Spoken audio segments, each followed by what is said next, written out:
Sir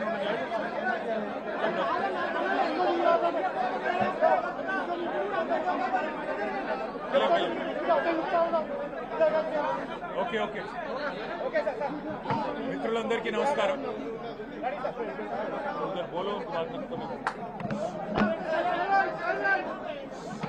మిత్రులందరికీ నమస్కారం.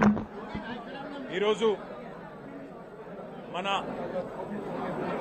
కేసీఆర్ గారి నాయకత్వంలో ఆనాడు కరోనా తర్వాత రాష్ట్రంలోని నిరుపేదలందరికీ మెరుగైన వైద్య సేవలు అందాలి, పల్లెల్లో ఉన్నా పట్టణంలో ఉన్నా ఎక్కడ ఉన్నా పేదవారికి వారి ఆరోగ్యానికి పూర్తి స్థాయి భద్రత ఉండాలి అనే ఆలోచనతో మరి కేసీఆర్ గారి నాయకత్వంలో రాష్ట్ర వ్యాప్తంగా విస్తృతమైన వైద్య సేవలని అందుబాటులోకి తీసుకొచ్చే క్రమంలో హైదరాబాద్ మహానగరంలో ఎక్కడైతే 1,20,00,000 మంది ప్రజలు నివాసం ఉంటున్నారో అందులో ముఖ్యంగా పేద మధ్యతరగతి దిగువ మధ్యతరగతి ప్రజల కోసం ఆలోచన చేసి ఒకనాడు హైదరాబాద్ అంటే గాంధీ, ఉస్మానియా లేదంటే నిమ్స్, ఈ మూడు మాత్రమే. హైదరాబాద్ అంటే గాంధీ లేకపోతే ఉస్మానియా లేకపోతే నిమ్స్. కానీ అట్లా కాదు, హైదరాబాద్లోని ప్రజలకు కూడా బ్రహ్మాండమైన వైద్య సేవలు ఢిల్లీలోని ఎయిమ్స్ తరహాలో అందించాలి అనే లక్ష్యంతో కేసీఆర్ గారి నాయకత్వంలో హైదరాబాద్ మహానగరంలోనే 4 చోట్ల Telangana institute of medical sciences పేరిట ఒక బృహత్తరమైన యజ్ఞానికి ఆనాటి ప్రభుత్వం శ్రీకారం చుట్టడం జరిగింది. ఏప్రిల్ 22, 2022 నాడు ఇదే సనత్ నగర్ లో మరి పెద్దలు తలసాని శ్రీనివాస్ యాదవ్ గారు, కేసీఆర్ గారు, అట్లాగే ఆనాటి ఆరోగ్య శాఖ మంత్రిగా హరీష్ రావు గారు అందరూ కూడా వచ్చి ఇక్కడ శంకుస్థాపన చేయడం జరిగింది. ఒక సనత్ నగర్ లోనే కాదు, హైదరాబాద్ చుట్టూ 4 దిక్కుల ఈస్ట్, వెస్ట్, నార్త్, సౌత్ 4 వైపులా ప్రజలకి మరి వైద్య సేవలు అందుబాటులో ఉండాలి అని చెప్పి టిమ్స్ అనే బ్రాండ్ కింద బ్రహ్మాండమైన ఈ కార్యక్రమానికి కేసీఆర్ గారు శ్రీకారం చుట్టినారు. 65 ఏళ్లు స్వాతంత్రం వచ్చిన తర్వాత 3 దవాఖానాలు హైదరాబాద్ లో, గాంధీ, నిమ్స్, ఉస్మానియా.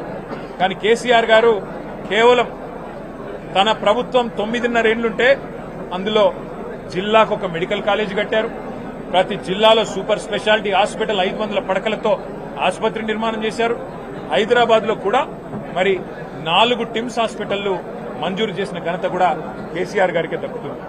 ఇవాళ చాలా సంతోషంగా ఉంది. ఈ టిమ్స్ సనత్ నగర్ ఓపీ సేవలు ప్రారంభమైనాయంటే మా సూపరింటెండెంట్ గారిని అడిగి మరి మేము కూడా చూస్తాము ఎట్లా జరుగుతా ఉంది. ఇది మా నాయకుడి విజన్, మా నాయకుడి కళ, హైదరాబాద్ లో మెరుగైన వైద్య సేవలు అందించాలనేది. 350 బస్తీ దవాఖానాలు పెట్టాము, ప్రైమరీ డిస్పెన్సరీ కేంద్రాలు. అట్లాగే అద్భుతమైన సేవలు అందించడానికి టిమ్స్ పెట్టాము. ఎట్లా పనిచేస్తున్నాయో చూడడానికి వస్తామంటే వారు చాలా విశాల హృదయంతో మమ్మల్ని అందరిని ఆహ్వానించినందుకు వారికి కూడా ధన్యవాదాలు. ఇవాళ కేవలం ఒక పౌరుడిగా, హైదరాబాద్ పౌరుడిగా, హైదరాబాద్ లో నివాసం ఉండే ఒక సోదరుడిగా మా హైదరాబాద్ ప్రజల కోసం కేసీఆర్ గారు తీసుకున్న కార్యక్రమం ఎట్లా ఫలవంతం అవుతున్నది చూడడానికే మేమందరం కూడా ఇక్కడికి వచ్చినాం. అయితే ఆలోచన చాలా ఉదాత్తమైంది, చాలా గొప్ప ఆలోచన. ఎయిమ్స్ తరహాలో టిమ్స్ ఉండాలి, all India institute of medical sciences లాగా Telangana institute of medical sciences ప్రాణాపాయ స్థితిలో ఉండే రోగులకి, నిరుపేదలకి, మధ్యతరగతి ప్రజలకి అందరికీ అందుబాటులో ఉండాలన్న ఉద్దేశంతో ఇక్కడ చెస్ట్ హాస్పిటల్ ప్రాంగణంలో 53 ఎకరాల స్థలాన్ని తీసుకుని టిమ్స్ నిర్మాణం చేయడం జరిగింది. ఇందులో ప్రస్తుతం 22 ఎకరాలు వినియోగంలోకి వచ్చింది. చాలా అత్యాధునికంగా ఇక్కడికి వచ్చి చూస్తే ఏ కార్పొరేట్ హాస్పిటల్ ని కూడా తలదన్నే విధంగా ఈ రాష్ట్రంలో ఉన్న పెద్ద పెద్ద కార్పొరేట్ హాస్పిటల్స్ కి ధీటుగా ఇవాళ ఈ అద్భుతమైన హాస్పిటల్ కు శ్రీకారం చుట్టినందుకు పెద్దలు కేసీఆర్ గారికి మేమందరం కూడా హైదరాబాద్ ప్రజల తరఫున హృదయపూర్వకంగా శిరస్సు వంచి వారికి ధన్యవాదాలు తెలియజేస్తా ఉన్నాం. ఇవాళ సనత్ నగర్ టిమ్స్ చూస్తుంటే నాకు ఒకటే గుర్తొస్తున్నది. ఒకనాడు సినిమాల్లో పాటలు రాసినారు, నేను రాను బిడ్డో సర్కార్ దవాఖానకని. కానీ ఇవాళ నేను సర్కార్ దవాఖానకే పోతా, నాకు ప్రైవేట్ హాస్పిటల్ వద్దు అనే స్థాయిలో నిర్మాణం చేసిన ఇంజనీర్లకు, ఇక్కడ పనిచేస్తున్న డాక్టర్లకు, ఇక్కడ పనిచేస్తున్న ఇతర సిబ్బందికి కూడా నేను సల్యూట్ చేస్తా ఉన్నాను.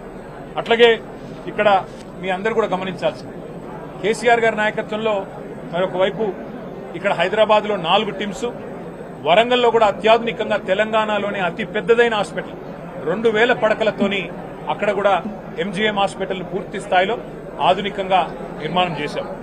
అట్లాగే మరి నిమ్స్ హాస్పిటల్ కూడా ఎక్స్పాండ్ చేసి 2000 పడకలతో నిమ్స్ కూడా ఎక్స్పాన్షన్ జరుగుతూ ఉంది. చాలా చాలా సంతోషం. వాళ్ళు ఇక్కడికి వచ్చినాక చూస్తే ఎంత అద్భుతంగా ఉంది ఇక్కడ వ్యవస్థ అంటే మీకు చెప్పాలి. 3 బ్లాకులుగా ఉంది ఇక్కడ. మరి మొత్తం 1000 పడకలు, 1000 బెడెడ్ హాస్పిటల్ ఇది. ఈ 1000 బెడెడ్ హాస్పిటల్లో 300 ఐసీయూ బెడ్స్ ఉన్నాయి, 3 బ్లాక్స్ ఉన్నాయి. కేసీఆర్ గారి విజన్ ఎంత గొప్పది అంటే, మా ఇల్లు నందినగర్ లో ఉంటుంది. ఆ నందినగర్ ఇల్లు పక్కనే బసవతారకం క్యాన్సర్ హాస్పిటల్ ఉంటుంది. కేసీఆర్ గారు రోజు వచ్చేటప్పుడు పోయేటప్పుడు చూసేది, ముఖ్యమంత్రి కాకముందు. అక్కడ మొత్తం రోగులకు సంబంధించిన అటెండెంట్స్ అందరూ రోడ్డు మీద నించొని ఉంటారు, రోడ్డు మీద పడుకొని ఉంటారు ఆ ఫుట్పాత్ల మీద.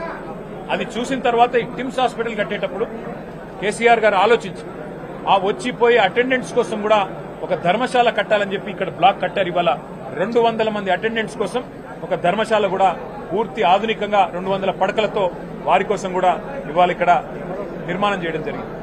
1200 కోట్ల రూపాయలతో ఈ నిర్మాణం నిజానికి కేసీఆర్ గారి ప్రభుత్వం ఉంటే 2 ఏళ్ల కిందనే అయిపోయేది. కానీ ఎక్కడ మాకు మంచి పేరు వస్తుందేమో అని చెప్పి కావాలని గుంజి ఇప్పటికీ మొత్తానికి సనత్ నగర్ ఈ షేప్కి వచ్చింది. కానీ నేను ప్రభుత్వాన్ని రిక్వెస్ట్ చేస్తా ఉన్నాను, 1200 కోట్లు అట్లాగే ప్రతి టిమ్స్ హాస్పిటల్ ఇవాళ ఒక్కొక్క టిమ్స్ హాస్పిటల్లో ఇక్కడ సనత్ నగర్ చూసినట్టయితే 16 ఆపరేషన్ థియేటర్లు ఉన్నాయి, 300 ఐసీయూ బెడ్స్ ఉన్నాయి. అట్లాగే బ్రహ్మాండమైన క్యాత్ ల్యాబ్స్, బ్రహ్మాండమైన రేడియాలజీ, ఎంఆర్ఐ, సిటీ, ఎక్స్రేలు, అన్ని రకాల మరి ఫెసిలిటీస్ ఇక్కడ ఉన్నాయి. వీఐపీలు కూడా మరి వాళ్ళ కోసం కూడా అవసరమైతే దాదాపు 30 సూట్లు, అంటే రేపటి రోజున ఎవరైనా డబ్బులు చెల్లించి వైద్యం చేయించుకుంటామంటే వారి కోసం కూడా వీఐపీ సూట్లు కూడా ఇక్కడ 30 సూట్లు పెట్టడం జరిగింది. డయాలసిస్ విభాగం ఉంది కిడ్నీ సంబంధించిన వ్యాధులకు. అట్లాగే ఇంకా ముఖ్యంగా పరిశోధనలు జరగాలి. టిమ్స్ అంటే కేవలం వైద్య సేవలే కాదు, ఎయిమ్స్ తరహాలో పరిశోధనలు కూడా జరగాలి. భారతదేశంలో ఉండే అత్యాధునికమైన వైద్య సిబ్బందితో ఎప్పటికప్పుడు సంప్రదింపులు కూడా జరపాలని చెప్పి ఒక అకాడమిక్ బ్లాక్, ఒక రీసెర్చ్ బ్లాక్, వాటితో పాటు మరి 300 కెపాసిటీ కలిగిన ఒక ఆడిటోరియం కూడా నిర్మాణం చేయడం జరిగింది. మరి ఇందాక నేను చెప్పినట్టు ఒక ధర్మశాల అటెండెంట్స్ కోసం, వారి కోసం కూడా విశాలమైన ప్రాంగణంలో 1000 కార్లు పట్టే విధంగా పార్కింగ్ వ్యవస్థ కూడా ఏర్పాటు చేయడం జరిగింది. అట్లాగే మీరు చూసినట్టయితే నిజంగా ఇక్కడికి వస్తే ఎంత సంతోషం అనిపించింది అంటే ఒక రాజభవనాన్ని తలపించే విధంగా, ఒక రాజప్రసాదాన్ని తలపించే విధంగా ఒక అపురూపమైన నిర్మాణం. ఎట్లా అయితే ఇవాళ కలెక్టరేట్లు ఉన్నాయో, ఎట్లా అయితే ఎస్పీ కార్యాలయాలు ఉన్నాయో అత్యాధునికంగా కొత్త జిల్లాలలో, అట్లాగే పేదలకు సంబంధించిన వైద్యాన్ని కూడా అంతే ప్రాముఖ్యత ఇచ్చి, అంతే ప్రాధాన్యత ఇచ్చి కేసీఆర్ గారు మనసు పెట్టి డిజైన్ లో నిమగ్నమైనారు. కాబట్టే 4 వైపులా ఇవాళ హైదరాబాద్ కి ఇట్లాంటి 4000 పడకల ఆసుపత్రులు వస్తా ఉన్నాయి టిమ్స్ రూపంలో. అట్లాగే నిమ్స్